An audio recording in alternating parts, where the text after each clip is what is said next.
کچی بستی اور بدبودار تفندہ مچھر کالونی کے باسی تیری یہ جرت کہ تو ہمارے سامنے اس طرح کے سوال اٹھائے. اس ملک کے تمام حشرات الارض کو اور پیروں میں رینگنے والے کیڑے مکوڑوں کو ہمارے سامنے پیش کیا جائے. ہاں تو تم ہو جس نے شیشے توڑے تھے, اسے 5 سال کے لیے زندان میں پھینک دیا جائے.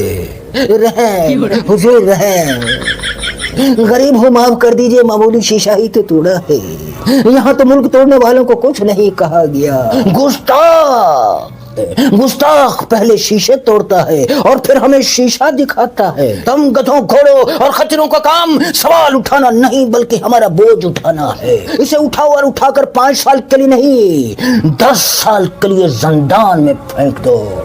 اگلا انتشاری پیش کیا جائے. ہاں تو تم نے مور چوری کیے تھے, اسے بھی 6 سال کے لیے زندان میں پھینک دو. رحم حضور رحم, ہم کو معاف کر دیجئے. ایک معمولی مور چرانے کی اتنی بڑی سزا مت دیجئے. ہم نے تو صرف مور چوری کیا ہے. ذل الہی یہاں تو جنہوں نے قوم کو لوٹا, وطن عزیز کو ذلت رسوائی اور پسپائی کی گہری کھائی میں گرایا, اور قوم کو دنیا کے سامنے تماشا بنایا, اور 40 سال سے جھوٹے وعدے کر کے غریبوں, مزدوروں, محنت کشوں, عورتوں اور معصوم بچوں کی آنکھوں کی پتلیوں میں جگنے والے خوابوں کو توڑا. حضور نہ صرف ان کے 1100 ارب کے کیس معاف کیے گئے بلکہ انہیں اس 25 کروڑ عوام کی قسمت کا فیصلہ کرنے کے لیے اقتدار کے محلوں میں بٹھایا گیا ہے. حضور میں نے تو معمولی مور چوری کیا ہے, معاف فرما دیں. گستاخ, تمہاری ہمت کیسے ہوئی ہمارے سامنے اس طرح زبان چلانے؟ اسے بھی 5 نہیں 10 سال کے لیے زندان میں پھینک دیا جائے. اگلا انتشاری فسادی فتنہ گر کون ہے؟ تو تم بھی 9 مئی کو احتجاج کر رہے تھے.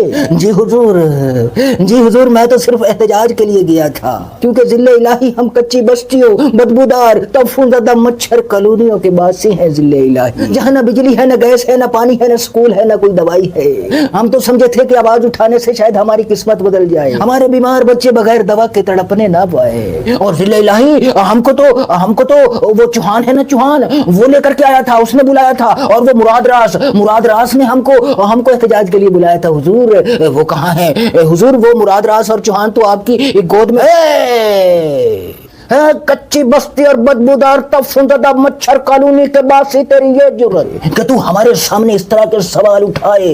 اپنی زبان کو لگام دو, اسے اٹھاؤ اور اٹھا کر 10 سال کے لیے کسی زندان خانے میں ڈال دو. حضور رحم حضور رحم, ہمارے جرم کے مطابق ہمیں سزا دیجیے. جتنا بڑا جرم ہے اتنی بڑی سزا دیجیے, ورنہ ہم سمجھیں گے یہ انصاف نہیں. ہمارے جرم کی سزا نہیں, آپ کا غصہ ہے, آپ کا انتقام ہے, آپ کی نفرت ہے. حضور رحم حضور رحم. احتجاج کرنے والوں اور شہیدوں کے پتلے اکھاڑ کر انہیں توڑنے والوں کی سزا برابر مت دیجیے. ہم تو اپنا حق لینے گئے تھے. حضور ہم تو 25 کروڑ تماش بینوں کے حق کے لیے باہر نکلے تھے. ہم کو کیا پتا تھا کہ یہ 25 کروڑ تماش بین ہمارے لیے بالکل نہیں نکلیں گے, ہمارے لیے آواز نہیں اٹھائیں گے. ہم کو کیا پتا تھا.